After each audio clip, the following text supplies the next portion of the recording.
Hello, my name is Shahriari, and this is a lecture on linear algebra based on my book Retrolinear. The topic is introductory examples for vector spaces, in particular Rn and R infinity. I'm going to start with the real numbers. Real numbers are things like -5, 2, 0, square root of 2, e, pi. And not only you're familiar with them, often you think of them as sitting on the real number line. This is a way of envisioning the real numbers. Every point on this line denotes one real number. We can do lots of things with these real numbers. We can add them. We can subtract two real numbers. We can multiply them and get another real number. We can divide, although we can't divide by 0. If we take a non-negative number, not all of them, but the non-negative ones, we can take square root. If you have been doing calculus of one variable, you've been stuck on the real number line. That's where you've been living, maybe for too long. Functions like y equals sine of x take as their input something in the real numbers and give you an output, which is a real number. But we want to go beyond that. One place to start is R2. R2 is what we denote the set of points in the plane. And so the way we think of that is now you've just moved away from this one-dimensional world of the real line to the plane, and points in the plane have coordinates. For example, the point 1, 2, that pair 1, 2 is a point in R2, is one element of R2. R2 consists of all those points. More formally, we write R2 as a set of pairs. Whenever you want to write a set, you enclose it in curly brackets. That tells you that I'm going to tell you about a set. The elements of the set are sitting right here. And so a typical element of R2 is a pair of numbers. It's parentheses and then A comma B, AB. AB is an element of R2. This first A and this second B, what are they? Then after this vertical line, it tells you what they are. A and B are elements of R. This notation here, this says belongs to. A and B are elements of R. They belong to R. What's R? R were the real numbers that we already knew. The way we read that is that R2 is the set of elements of the form AB such that, this vertical line is read as such that, or where A and B are elements of R, or A and B are real numbers. What kinds of things can we do in R2? In R2, we can also add, like we can add two elements and get that, -1, 4. We can do scalar multiplication. We can take any number, any pair, -2, 3, and multiply it by 3. And we do that by multiplying both coordinates by 3. I can do addition, scalar multiplication. I can also do dot products. For example, you can take -2, 3, -2, 3, that's one element. 3, 4, that's another element, another point. And you can find their dot product. You multiply the corresponding coordinates and then add. These are some of the common games we can play. There's also subtraction, but subtraction is a combination of addition and scalar multiplication. We don't know how to take square roots, for example. What's the square root of a point? We could make a definition, but might not be that useful to do that. Going further, R3 are going to be points in three-dimensional space. This is a two-dimensional depiction of a three-dimensional world. You might have three axes perpendicular to each other, x, y, and z, and then every point in this world is going to be a point in R3. More formally,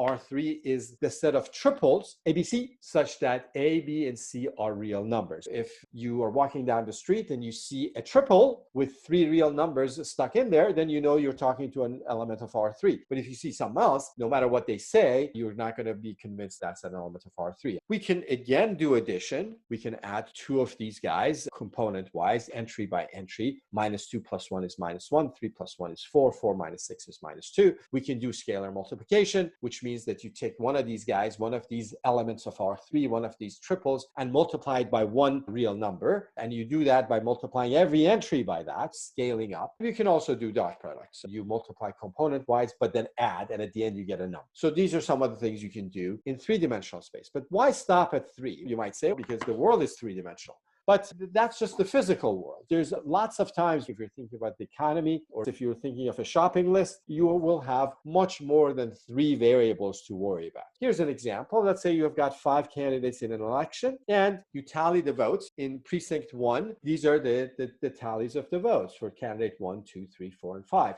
And in another precinct, there might be a different tallying of the votes. And these are 5 tuples. There's 5 numbers at any time. We think of these as elements of R5. Now, I don't have a physical depiction of R5 like I did of R² and R3, but I can still play games. What kind of games can I play? I might, for example, want to add these two things. That would make sense. If I want to find how many votes each candidate got, I would have to do that component-wise addition the way I did in R2 and R3. So adding would be a reasonable thing. You might also do dot products. For example, if you take the first list and find the dot product with 1, 1, 1, 1, 1, the 5-tuple that has 5 ones, what's the dot product going to be? That means you multiply component-wise and add them. But that's the same as adding everything. So this dot product does the job of adding every entry, and what that tells you is the total number of votes cast in precinct 1. It might make sense to you to take the first list and multiply every entry by 100 divided by 13,832 in order to get percentages of the votes that each candidate got in that precinct. So some of the things that we've seen that you can do here is you can add, you can do dot products, and you can do scalar multiplication. So those are reasonable things to do in R5.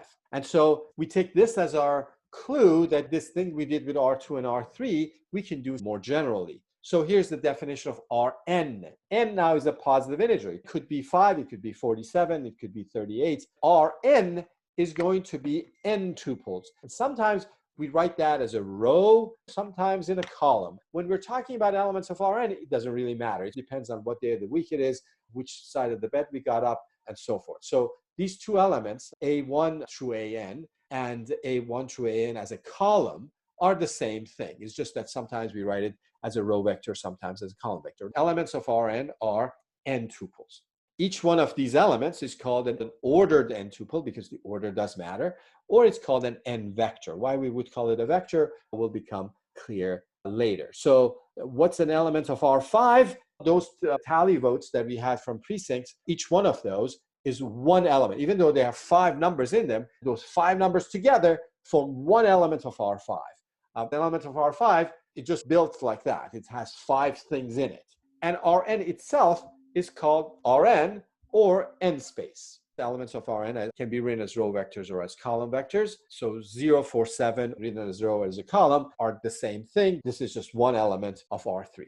On the other hand, order matters. That's why I call them ordered n-tuples, to be precise. So 047 is a different element than 407, even though they have the same numbers inside. There's also an element called the zero vector, and that's the element of Rn that has all zeros. Boring element, but it's an important element, as we shall see. In Rn, what are the games we can play? We can add 2 elements, and we can multiply elements by scalars. We can take those 2 tallies from the 2 precincts and add them. That's a natural thing to do. And we can scale those votes, for example, to get percentages. Scaling is a natural operation as well. We can also do dot products, but dot products are not going to be the focus of our attention quite yet. This addition and scalar multiplication in Rn, I'm going to actually define it formally, just to get used to the mathematical notation. You take 2 elements of Rn. Each one of those column vectors is an element of Rn. I have 1 element of Rn here and another one here, and I add them. And how do I add them?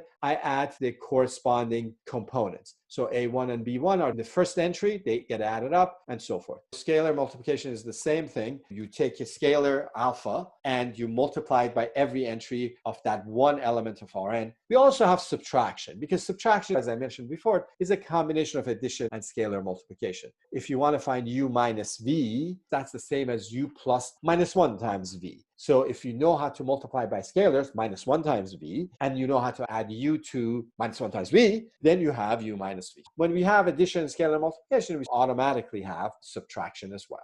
This addition and scalar multiplication have certain properties. It's not just a random addition and scalar multiplication. They come with these properties. These properties are not really that profound. The first one is commutativity property. You probably remember this from, I don't know, 3rd grade, when they told you that this means commutative, but it wasn't clear why they were pointing that out. If you take 2 n-tuples u and v in Rn, then u plus v is the same as v plus u. We also have associativity. If you take u, v, and w and want to add them, it doesn't matter if you add u and v first, then add to w, or take U and add it to V plus W. You get the same answer. We had this zero vector, and the zero vector has this special property that when you add it to other things, nothing happens. And that's its defining property. So it's not so much that the zero vector has that property, but actually the thing that's interesting here is that there is a zero vector. By the way, the zero vector we're going to call zero, and sometimes that gets confused with the number zero.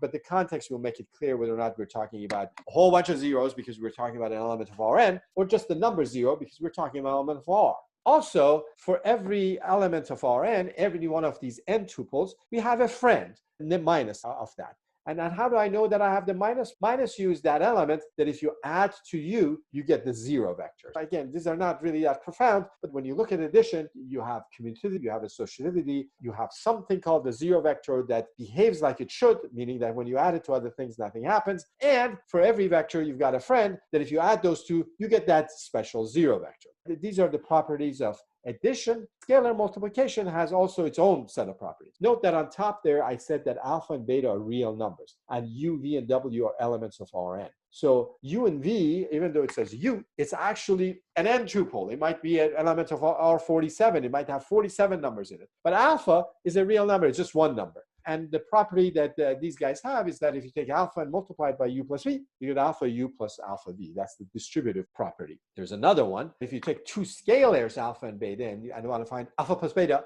times U, you could find alpha plus beta by adding those two real numbers, finding what it is, and then multiplying by U. Or you could do alpha times U, beta times U, and add them. This is another distributive property. We also have yet another kind of a associative property that if you have two scalars, alpha beta times U, alpha beta is also a real number because you can multiply two real numbers, is the same as if you first find beta U, then multiply that by alpha, alpha times beta U. The final property seems to be the silliest of all, is that if you take the number one, the scalar one, and multiply it by any of these n-tuples, 1 times U is U. None of these seem very profound. It's not clear why I'm telling you this. It's not clear why you would sign up for a college course to be talking about these sort of somewhat silly properties. But actually, this is in some level very important. But we shall see that in the course of the semester. It'll take us a little bit while for me to convince you of that.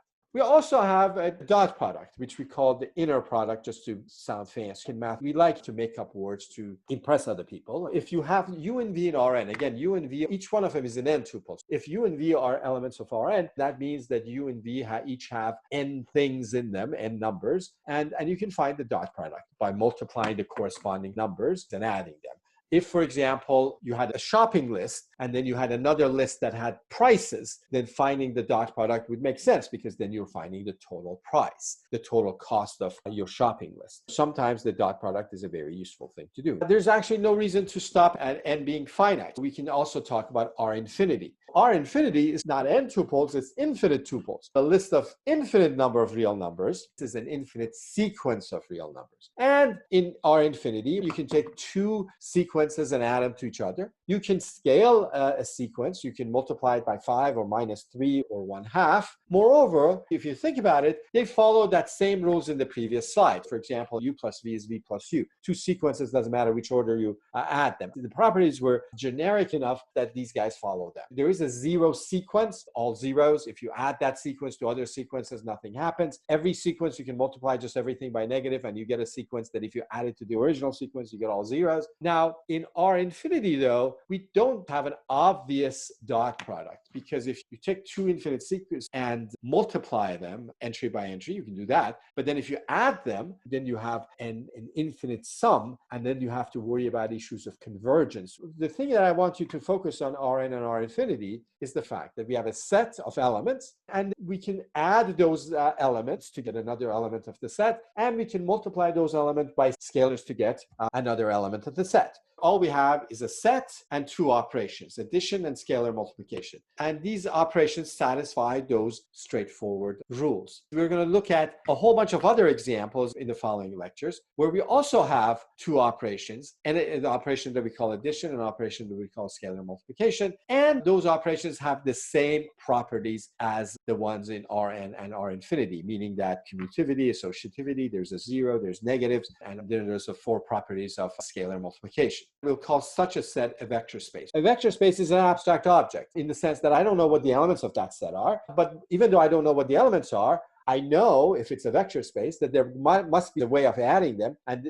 another way of multiplying by real numbers, scaling, and that those two operations, even though I don't know neither what the elements are nor what those operations are, I do know that they satisfy those silly rules. Then we will study vector spaces in the abstract. Why would we do that?